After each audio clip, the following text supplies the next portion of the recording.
할렐루야 성경 통독 167일째입니다. 오늘은 이사야 17장에서 20장까지 살펴보도록 하겠습니다.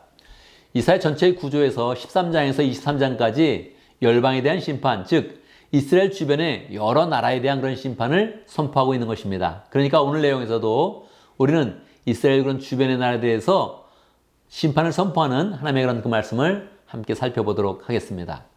17장에서는 시리아에 대한 그런 심판입니다. 하나님은 시리아에 대한 그런 심판을 그렇게 선포하셨습니다. 그런데 1절에서는 시리아에 대한 그런 그 말씀을 말씀하시고 나서 3절에서 보면 북이스라엘에 대한 그런 그 말씀도 함께 심판을 선포하고 있습니다.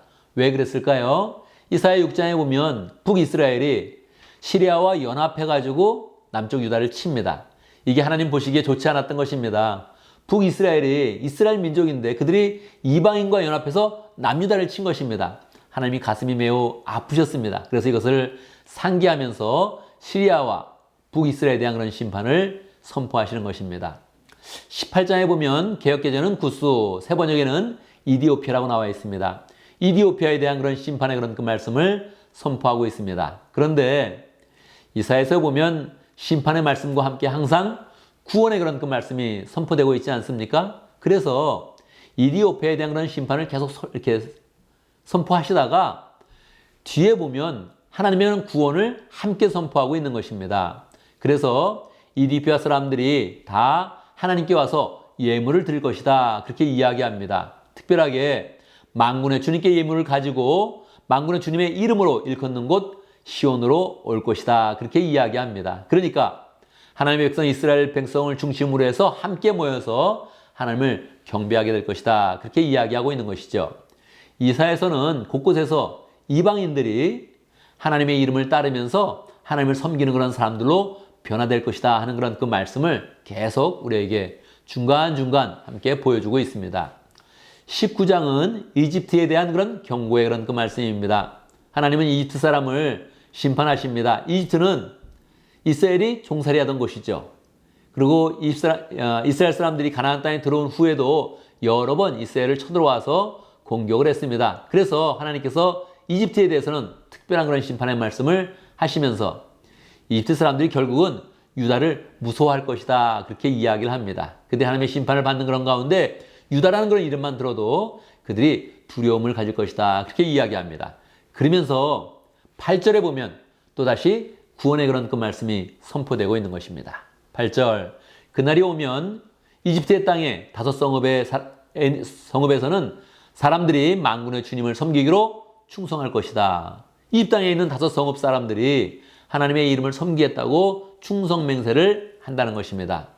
그래서 22절에 보면 하나님께서 이집트 사람들을 치시지만 바로 그들을 고쳐주시고 그들을 잘 세워주셔서 그들이 결국은 하나님께 와서 함께 하나님을 잘 섬기겠다 이렇게 이야기합니다. 심지어는 24절에 보면 그날이 오면 이스라엘과 이집트와 아스리아 이 세 나라가 일상 모든 나라에게 복을 주게 될 것이다. 그렇게 이야기하는 것입니다.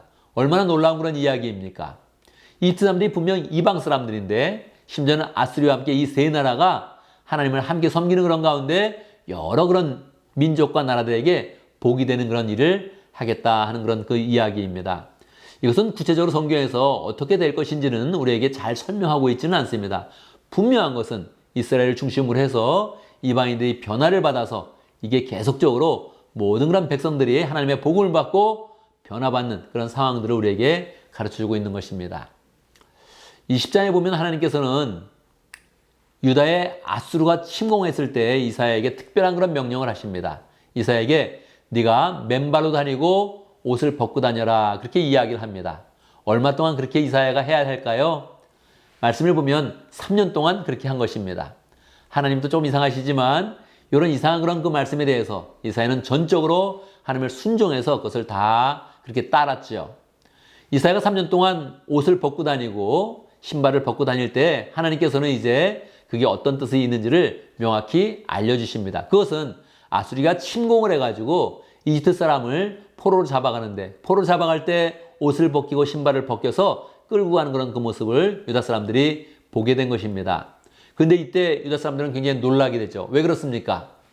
다른 나라가 쳐들어왔을 때 유다 사람들은 이집트에게 원군을 청원한 것입니다. 아수리가 쳐들어와도 이집트가 도와주면 유다는 보호받을 것이다. 그렇게 생각을 한 것입니다.